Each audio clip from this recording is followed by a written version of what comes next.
দুয়ারপাল নদীর ঘাটে মাটি খনন করলেই মিলছে মূল্যবান পাথর, যা বিক্রি হচ্ছে কয়েক হাজার থেকে শুরু করে 1 থেকে 5 লক্ষাধিক টাকায়। একজন পেয়েছে 4 লাখ টাকা দাম বলছে, তাও দেয় না পাইকারি।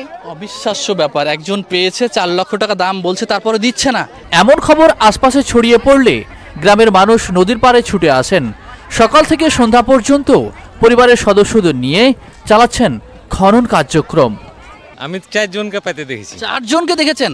একজন পাওয়ার কারণে আপনার মনে করেন যে কেউ কেউ বলছে যে 5 লাখ, কেউ কেউ বলছে 8 লাখ। তো আমার বিশ্বাস যে 5 থেকে 6 লাখ টাকা হবে ওটা, তো মানুষ এখনো জানানো যায়নি।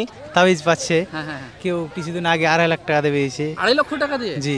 লোকমুখে এমন খবর শোনার পর আমরাও ছুটে যাই এটির সত্যতা যাচাই করার জন্য। আমাদের উপস্থিতিতেই একজন 1.5 লক্ষ টাকায় একটি তসবিহ বা জালি বিক্রি করলেন। আমার ঠিক পিছনেই শত শত মা বোন, এলাকার মানুষ যারা রয়েছেন তারা কিন্তু গুপ্তধন উদ্ধারে ব্যস্ত রয়েছেন। সকাল থেকেই মূলত তারা তাদের কার্যক্রম চালাচ্ছেন। অনেকেই পেয়েছেন, আমরা সরাসরি রয়েছি। তারা আসলে কে কতটুকু পেলেন, কত টাকা তাদের আয় হলো, সেটি মূলত জানানোর চেষ্টা করব। চাচা, আসসালামু আলাইকুম। কি নাম আপনার? মানিরুল। এখানে কখন থেকে আছেন আপনি? আমি এটা আলাম, এই মাত্র আসলেন। এই গ্রামে আপনার বাসা? জি। আচ্ছা, কি শুনলেন, কি জানলেন এখানে এসে? আসলে এখানে জানছি সব গুপ্ত কুড়াইছে, এটাই শুনছি। আর জানি কাউকে পেতে দেখেছেন? না, দেখিনি। পেতে দেখেননি? আপনি দেখেছেন? এই যে এখানে একজন মুরব্বী আছে, আপনি কয়জনকে পেতে দেখেছেন? আমি 4 জনকে পেতে দেখেছি। 4 জনকে দেখেছেন?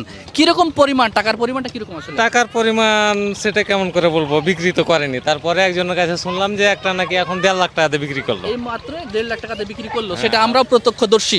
ভাইয়া, আপনি তো এই এলাকার মানুষ, কি দেখলেন, কি জানলেন আসলে? কি দেখবো, আপনার এখানে সবাই তাবিজ পাচ্ছে। তো কেউ কিছুদিন আগে 2.5 লাখ টাকা দিয়ে পেয়েছে। 2.5 লক্ষ টাকা দিয়ে? জি। তার মানে আপনার কাছে নতুন তথ্য পাওয়া গেল, একজন 2.5 লাখ টাকা, একজন 1.5 লাখ টাকা। আজকে দুপুরে তাও 2.5 লাখ টাকা দিয়ে একজন পেয়েছে এখানকার। তাই? তাহলে তো এই এলাকা এখন লালে লাল হয়ে যাবে ভাই। জি, ইনশাআল্লাহ। ওই যে আরেকজন মুরব্বী আছে। মুরব্বী, সকাল থেকে আপনি আছেন, এখন পর্যন্ত কতজন পেয়েছে বলে মনে করেন? ভাই 8-10 জন পেয়েছে। 8-10 জন পেয়েছে? 8-10 জন পেয়েছে? 8-10 জন পেয়েছে। তাহলে তো এগুলো তো অনেক দাম, এগুলোর অনেক দাম, মানে 3 লাখ, 4 লাখ, 5 লাখ। ওরে সুবহানাল্লাহ, একটা পেলেই তো ভাগ্য খুলে যাবে। ভাগ্য খুলে যাবে। আচ্ছা, অসংখ্য মানুষজন এখানে কাজ করতেছেন, অসংখ্য মা বোনেরা। ওই দৃশ্যটা একটু হালকা করে দেখানোর চেষ্টা করছি। অনেকেই খোঁজাখুঁজি করছেন। এখানে একজন মুরব্বী আছেন, এখানেও নাকি একজন পেয়েছেন। আর সকালে কি আপনি পেয়েছেন? না, আমি সকাল পাইনি। কি মনে হচ্ছে সকাল থেকে কয়জন পেয়েছে? সব পাইছে তো। আচ্ছা, ওই জন্য আমরা মনে করে ঘুরছি, তাই না? হ্যাঁ। আচ্ছা, আপনি যেটা পেয়েছেন এটা কত দাম? এটার দাম বেশি নয়, ওটা অল্প দাম। অল্প দাম, তার মানে যেটা পেয়েছেন এটা অল্প দাম। দেখতে পাচ্ছেন এদিকে দর্শক, কিছু রটে তো কিছু বটে। এত সব মানুষ যে এখানে আসলে এসেছেন, খনন কাজ করছেন, কি পরিশ্রম করছেন দিনভর। এই যে ওনাকে একটু দেখান, কি পরিমাণে পরিশ্রম করছেন সকাল থেকে। দেখুন, ওনারা হাজব্যান্ড ওয়াইফ, স্বামী স্ত্রী এখানে এসেছেন। পেয়েছেন একটা? না, এখনো পাইনি। কখন এসেছেন আপনি? আসছি বেলা 3টার দিকে। বেলা 3টায়? আশা করছি সন্ধ্যা হতে হতে পেয়ে যাবেন। দেখা যায়, আল্লাহ ভরসা।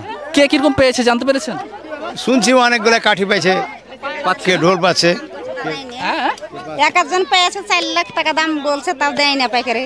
অবিশ্বাস্য ব্যাপার, একজন পেয়েছে 4 লক্ষ টাকা দাম বলছে, তারপরে দিচ্ছে না। কি সাংঘাতিক ব্যাপার, দেখুন কি বলছে। দেখুন, কি করতে আসছেন এখানে? আমি দেখতেছি। কোথায় বাসা আপনার? এই জায়গায়, এলাকায় বাসা। দর্শক, অসংখ্য দর্শনার্থী রয়েছেন, আবার অনেকেই গুপ্তধন সন্ধানী রয়েছেন। তারা মূলত তাদের সন্ধান কার্যক্রম চালিয়ে যাচ্ছেন। তো এই ছিল এখানকার সর্বশেষ অবস্থা। লোকেশনটা আপনাদের আগেই বলেছি, নওগাঁ জেলার পোরশা উপজেলার নিতপুর ইউনিয়নের দুয়ারপাল গ্রামের যে নদীর ঘাট, সেই পুনর্ভবা নদীর ঘাটে এই কার্যক্রম চলছে। ভালো থাকবেন সবাই, আল্লাহ হাফেজ।